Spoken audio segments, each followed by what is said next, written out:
Hi, everybody. I'm Pete Christensen, I'm Coffee Brown. and welcome to episode 22 of Don't Die Dumb. I want to start out on something light that may not be light. People often ask you, who's your favorite musical group? Who's your favorite singer? Who's your favorite actor or actress? And then when you tell them, they'll say, well, they're not that good.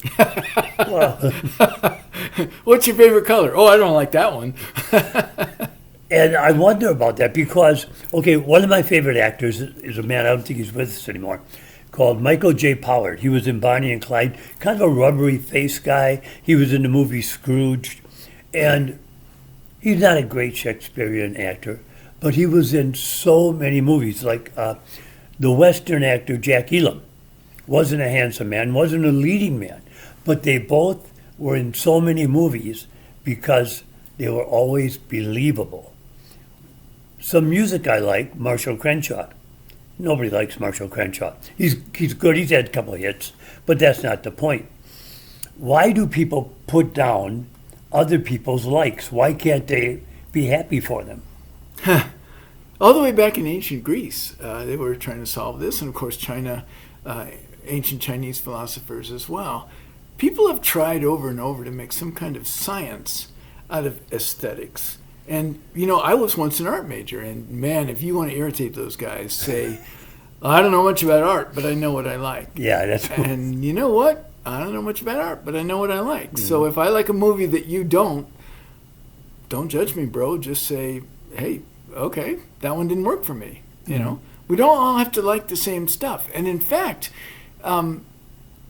the more diversity we have, the more interesting we can be to each other. Many's the time somebody has introduced me to something I thought I wasn't interested in at all. Swing music is a good example. I didn't like swing music a bit until the Squirrel Nut Zippers came out, and I forget who else that same time. And now... Cherry Poppin' Daddy. Cherry Poppin' Daddies, Yeah. that's who I was thinking of, yeah. And now I'm kind of a junkie for it. I really quite like swing music, but I thought I hated it. And for a long time, I thought I hated 1950s Detroit styling with the big chrome fins and the fake red light rockets and things. And now I look at that stuff, and it looks really cool to me. And you might have gone the other direction. Maybe you liked it at one time, and now you're thinking it looks too kitsch for you. Like what you like, don't like what you don't like, but why judge each other on it? And I love being introduced to things that I wasn't aware I might find interesting by my friends who have different interests. The question is, when you meet someone, I say to someone, or someone comes up to me and says, those glasses you're wearing, they look great. And I go, oh, thank you. And they go, I had a pair of glasses like that. And they tell you about their glasses. When you meet someone, are they talking to you because they want to get to know you better, or because they want you to know more about them so you'll like them? I've thought about that. You have to share enough of yourself to give the other person a sense of connection. But, when I meet someone, I would rather hear about them because I already know about me. I don't actually know what the reason would be to meet somebody for dinner and then spend the whole evening talking about yourself. If there's one thing I already know about, it's how I live. Now, there's a trap that I've fallen into where someone would say something like, oh, I was driving over here and a car cut me off. I almost drove into a fire hydrant. Oh, I was so scared. And instead of saying, boy, it's a shame, you okay? I'd say something like, you're okay. Once I got cut off on the highway. Yeah. And if it's a group of people, 5 minutes later, somebody's going, oh, yeah? I saw someone get decapitated. The blood was, oh my God. So I fall into that trap of not being empathetic, maybe sympathetic. I used to be that guy in my teens, and I think maybe it had to do with the subculture that I was in, the people I hung around with, in other words. But somebody would say, I caught a fish this big, and I'd say I knew somebody who caught a fish this big. And one time, I lost that game to a one-armed guy who said I caught a fish this big, and I just didn't know what to do with that. But eventually, I had a moment of insight, and instead of saying I heard about a fish this big, I said, what kind of bait did you use? And this person starts telling me how to find the biggest fish. and all about hunting for fish with just their bare hands in swamp water and things like that. And ever since that one single conversation, everybody has been more interesting to me, because now when they say, oh, I got a new car, instead of me thinking, what car can I tell them about? I think, tell me what's interesting about this new car. And you know what? There is always something interesting. So now everybody in the world has become way more interesting and valuable to me and teaches me stuff all the time. My ex-wife, a Malaysian woman, Norlina, I won't say her last name, very nice woman. I never deserved her. She was walking with me one day, and she said, "Oh, see that woman? I would like to have her for a friend. You wait here." And she Wow. walked Wow. over to I would like to have you for a friend. I am Norlina. I am from Malaysia. And she went on, and a week later, this woman's over at our house having dinner, and they became good friends. I find it intimidating to make new friends, to actually, and I'm getting over that. I know I get intimidated. We'll have an industry party, all these actors, directors, and the best thing for me, and maybe you have a Christmas party or a wedding that you go to. The best thing would be to get to know your in-laws or get to know the other office workers. But if you're like me, I get intimidated, and I end up sitting alone, drinking my soda and watching the night go by. How do we get over that? And why are we intimidated? The worst thing they can do is be rude. There's actually an enormous amount being written these days about what's being called the loneliness epidemic in America. We have our faces glued to the screens. If we have friends, they're probably digital. Young people tell me repeatedly that they count Facebook friends as being the same as flesh and blood, brick and mortar friends, people in the same room. I think connecting over shared interests is a good starting point, but insisting that the other person share all of your interests and perspectives is a sad ending point. I think having different interests and perspectives allows us to bring something valuable to each other. So I guess what I'm trying to spit out is that I have come to believe that we have to actually do some explicit work to maintain friendships, and that we've lost the knack of that because we don't interact in the same way that we may have done in the past. I started to say that we used to, but the thing about nostalgia is what you remember is false. So I don't really know if we were ever any better at this than we are now, but we're not very good at it right now. Most people only have a few connections in their life. And the kinds of friendships that males form, the sort of stereotypical friendships, are ones in which we're always one-upping each other, we're competing with each other, we're putting each other down, and so on. They're all about status. And a good friendship would be one where I could come and say to you, I don't know what to do about this thing, or I'm hurting in that way, or I made a mistake yesterday that I want to work through and maybe learn from. And men typically don't know how to have friendships like that. So what most men call friendships are really acquaintances that are threatening because they're all about hierarchy. A good friendship is like a good education. If you want to keep it going, you have to go back and learn some more on it once in a while and pay attention to it. Marriage or friendship, they're things that the balance is dynamic, because your best friend or your wife or your kid or your parents were going to be different people 10 years from now than they are today. So you have to keep matching your step to theirs. You can't say, oh, we've achieved this level of friendship, we're all done now. A lot of people, their spouse is their best friend, and they don't know it. I don't think they know it through their entire relationship. When I was in college, my sociology professor told us, in every relationship, there will be one person that dominates. That's not a relationship. Yeah, I completely disagree with that statement. I'm more with Robert A. Heinlein, who said, in any relationship where two people agree all the time, one of them is doing all the thinking. Now, I will say, I have read some trad wife articles in which the women explicitly say, it's very comforting to me to find a man whose judgment I trust, who will make all these decisions for me. And I'm not going to put that down. If that makes that couple happy, and if that's really what that woman wants, that's not for me to judge. My beef with the whole trad wife movement is the notion that women ought to choose that. If a woman does choose that, that's a choice. But if we reconfigure society to coerce women into certain roles and take choice away from them, that's where I flinch. Right now, the current administration, I don't want to get all political on this, but they are currently taking funding away from any sociology college course that teaches the inadequacies in religion, in race, and the sexes. They actually discontinued Plato in Texas, I think it was, because he referenced a third gender. And so Plato, the bedrock of Western culture, but, we disagree with him on this. And so because I'm homophobic, I get to decide he's no longer part of Western culture.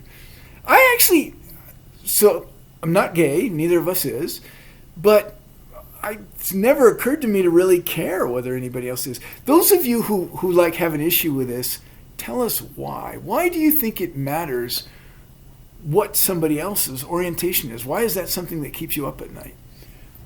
Yeah, I don't want to be bedroom police. I once said, in the words of Plato, "Oh, to be old and free of these chains of sex." And somebody said that Plato was gay. I said, oh, that's right. They don't have sex. I forgot all about that, But he said it like it was actually, a condemnation. Plato was one of the few of the famous Greek philosophers, one of the few of the classical Greek thinkers, who did consider his wife his partner, his life partner, and his equal, and so forth, his best friend. So Plato had a pretty modern, and when I say modern, I mean up until pretty recently, view of his wife as his life partner. So it's interesting that he, of all people, would be accused of not being straight enough. Now, when we're talking about relationships, I want to point out that in back we have a scene that plays, and it changes throughout the half hour. And I'm watching TV, and they have a thing on television, you'll see the ads for them, saying you can get why have a blank screen? Which is very smart, when you can have a nice picture on your wall, and you can choose from different sceneries. And some of them even move, and they have waterfalls and rushing water. Well, I saw one the other day that said, don't go to the coffee shop. Now we have a coffee shop image where you can drink coffee and pretend you're there. It's like you're really there. And it shows a barista walking in back and some guy going over there. And you go, what? I want to pretend? I mean, a lot of the meetings I go to are Zoom meetings. Yeah. And they're real time, and we're looking often at each other's faces, although a lot of people still turn their camera off, which is pretty poor Zoom etiquette. But I wouldn't say that it's equivalent to being in the same room. We could be doing this on Zoom. This podcast could be a split screen Zoom podcast. Sorry, speech impediment there. I think I just had a stroke. Again? I tried to call 911, but I couldn't find the 11 on my phone. So. No, I do Zoom meetings for the Environmental Justice Caucus and the Sierra Club and a few other ones I'm involved with, Wild, New Mexico. But I went recently to a Sierra Club meeting, and I got so much more out of it. Because instead of just seeing the speaker, I interacted. And because these people are passionate, they came up to me and broke that kind of wall that being intimidated sometimes get to you. There are some things I would tell you. I would never take an acting class on Zoom. I know some people do it, and it's great. But I really think if you're going to act, you have to interact. I find the YouTube videos terribly interesting. I've learned how to do all kinds of things. I repaired several things around my house that I didn't know how just by watching YouTube videos. I think those are great, Mark Rober, I'm looking at you. And he has a series on Netflix now, by the way. Mark Rober, R-O-B-E-R. He's a former NASA engineer who has become just an absolutely fantastic engineering teacher on YouTube, and he's just great. But so I have nothing against YouTube, and I have nothing against really Zoom or things like that. But I think that it's important to actually have personal relationships. And I think that digital relationships are better than nothing. For a person who's housebound, for example, by illness or Sure. infirmity of some kind, having Zoom friends or digital friends is way, way better than nothing at all. It is human But- contact in a way. Exactly. And so I'm not discounting it. But I think you also need to make the investment to actually get out of your house, get into a room where there's other people, and interact at this kind of distance. And the research is quite strong that that is one of your better hedges against dementia and cognitive decline in old age. Now, switching subjects, people have often said that the biggest contributor to CO2 is cars, automobiles, different types of vehicles. But now they found that the biggest contributor is cement. We've cemented so much of the world, and the process of making cement is done by burning coal. It's horrible, and the sand that they have to use for cement is running out. It's only in certain beaches in certain areas. And now, do you know in Africa they are hijacking cement trucks because it's so valuable, and the sand trucks that Yeah, have people cement. have been killing each other over sand. Yeah, And beaches have to post guards to keep cement companies from coming down and stealing sand. really. Yeah, actually, Wow. literally. 8 billion people is a lot of people. And these idiot neonatalists who think everybody needs to. There is not a birth crisis. There is not a birth rate crisis. There's actually 8 billion is low. They've been upping the numbers recently because it turns out we were undercounting rural Well, areas. Let me interrupt you. How can you say that when overpopulation is the source of almost all our problems? Right. Too many people, not enough money, we turn to crime because we're desperate. Too many people. That's why falling birth rates are not a crisis. Is that what you were about to ask me? Yes. Yeah, that's why it's not a crisis. We want Okay. them to fall. Okay, They I have to misunderstood fall. you. Okay. We're out of time. The planet is not keeping up with us. The oceans aren't cleaning up fast enough. The air isn't cleaning up fast enough. But- Wars are already occurring over things like sand, cement, and water. But what they're saying is we will have no workforce. And some places like Japan and China are going through that now. Oh, bullshit that we won't have a workforce. First of all, because of automation, the biggest problem is going to be having enough jobs to Right. go around. Robots are replacing people at the manufacturing end.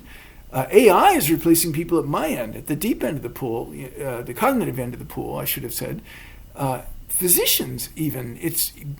There's a big national, one of the largest healthcare systems in New York is looking at replacing its radiologists with AI. They're beginning to start that process right now. You know who's not as vulnerable to AI is trades. And I'm going to broaden that here. So nursing is a profession, not a trade, but in the sense that it's hands-on, running around, doing things, touching stuff, rather than processing information every moment of the day. I'm going to lump nursing in with trades. Carpenters, violin makers, home builders, plumbers, electricians. Those are people that we're not yet close to replacing with robots and AI, but we're rapidly heading toward the world of Wall-E. So the notion that we need hordes of bodies for a workforce is just wrong. We might have needed that huge population to create the modern industrialized society, but it doesn't follow that we need that to maintain a modern industrialized society. We know how to do all this stuff now. We have all these things. Also, as the population contracts, a larger generation leaves their stuff to a smaller generation, which means everybody's inheriting disproportionately more and more for a while. Now, you're absolutely right that neither a population nor an economy can contract indefinitely, but it should be equally obvious that they can't expand indefinitely. We're at the point where we need to contract for a while. We're way past the point where we need to contract for a while. And nobody will end the world faster, not even Republicans can end the world faster than pronatalists can.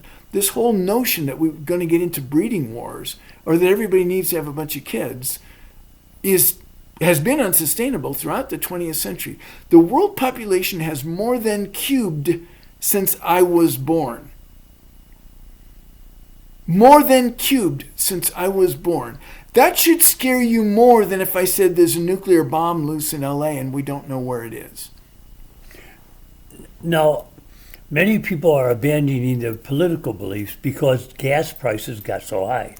And because of that, the current administration was literally cursing at another nation and threatening to obliterate them, although they claimed to have obliterated them earlier, their entire civilization if they don't bring down gas prices.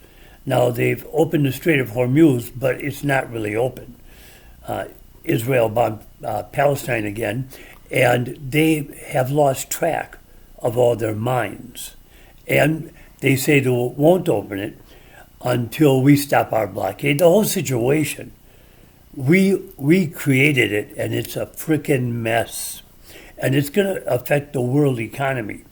Why is it that we don't see the light until it hits our pocketbook? Are we that shallow? So maggots explicitly voted for a president who would not get us into wars, and this guy has started more military actions than any of his predecessors. 9, I believe.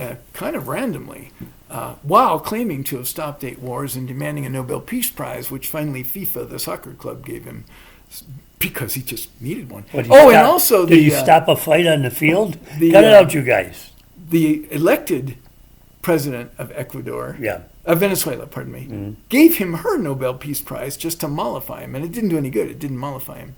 This is interesting. So I'm glad that we have this really strong moral far right that's really lending moral fiber to the country. Not to the Constitution, because that liberal rag is too secular for them, but real moral fiber, like not starting wars except for the 9 that we've started so far. But real moral fiber, and they really believe in protecting children except for the ones they put in cages. But they really believe in hard work in the American way, unless, your parents weren't born here. But they really believe in justice, unless, it's a member of their own party. But otherwise, they really believe in the equal application of the law as long as it's against Democrats and people who disagree with their president. And they really believe in protecting women and children and from pedophiles like Epstein, unless certain people are involved. But otherwise, they really want to go after the Epstein clan as long as it's not their clan. But when gas prices go up, then they lose their shit. Let me drag you down from the I hate everybody pulpit for a minute to say conservatives I don't think I'm losing my mind. Are good, honest, hardworking people, but they've been sold the bill of goods. They're not conservatives. Maggots aren't conservatives. Conservatives are great people. I wish we had a conservative party. Please, for the love of God, bring back a conservative party. The farmer in Kansas and Oklahoma who voted against his own best interest thought he was doing the right thing or she was doing the right thing. And now they see they can't get fertilizer, diesel is killing them, and we can't sell our goods, and all the goods that used to be sold to the SNAP program, they can't sell anymore. And because of climate change, they're not getting the water they wanted. Well, here's But another... but my point is, they meant well when they voted. I don't doubt that they were hoping something good would happen, but they were hoping something good would happen for themselves at the expense of those people. And that's just not how democracy works. In a democracy is about taking care of making government work for everybody as much as possible. And it's never going to. We're not going to get a utopia because we don't all want the same things. But abandoning constitutional democracy because you're hoping this guy will favor people who look like you, white Christian nationalists, I'm looking right the fuck at you, okay? You're going to pay for this. You're all going to wind up on the receiving end of the same stick you're sharpening right now. And you're seeing it already. Look at how Trump has treated everybody who's a friend of his. Conservatives wouldn't do that. Conservatives believe in the Constitution and believe in democracy. They may interpret it differently than liberals, and there are a lot of decisions they would make differently than liberals would. And that kind of dynamic keeps the country strong and thoughtful. But they believe in the Constitution, and they believe in equal application of the law. There's a reason that the justice statue wears a blindfold. And they believe in the rule of law and in due process. These are all things conservatives believe in. The fact that conservatives and liberals disagree on a lot of stuff doesn't change the fact that right now the Democratic Party is far, far, far more conservative than the maggots are. Every single value conservatives have ever stood for has been turned on its head by maggots. It's time for you guys to wake up and realize you don't have a party, and you need one. And I will pledge here now publicly, if you start a Lincoln Party, I will vote straight Lincoln Party the rest of my life just to help you get started, even though I'm not a conservative. Andrew Yee has come to New Mexico and started the Forward Party, which quite frankly would just drain votes off of the Democratic Party and help more Republicans get elected.